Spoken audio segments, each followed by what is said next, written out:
ప్రపంచంలో పేదవారు ఉంటారు, ధనవంతులు ఉంటారు. ఉదాహరణకి రిలయన్స్ అంబానీ గారు ధనవంతుడు, ఆయన సెక్యూరిటీ గార్డు పేదవాడు. మరి నిద్రపోయిన తర్వాత నేను పేదవాడినని కానీ ధనవంతుడినని కానీ ఇద్దరు మనసులు చెప్తున్నాయా? లేవు కదా. అట్లాగే మరణించిన తర్వాత సెక్యూరిటీ గార్డు కానీ ఆయన కానీ ఏమి తీసుకెళ్ళిపోతున్నారు శ్మశానానికి? తలపులు తీసుకొని పోతున్నారు.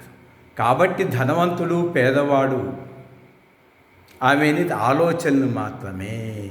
గాఢ నిద్రలోలాగా ఉంటే ఇద్దరూ సమానమే. లోపల ఆనందం ముఖ్యము. ధనం ఆనందాన్ని ఇవ్వదు, శాంతిని హరిస్తుంది. ప్రపంచాన్ని మొత్తం కొన్న శాంతి రాదు, ప్రపంచాన్ని మొత్తం జయించిన శాంతి రాదు. గాఢ నిద్రలో అందరూ శాంతిగానే ఉన్నారు. కాబట్టి తృప్తిగా జీవించండి.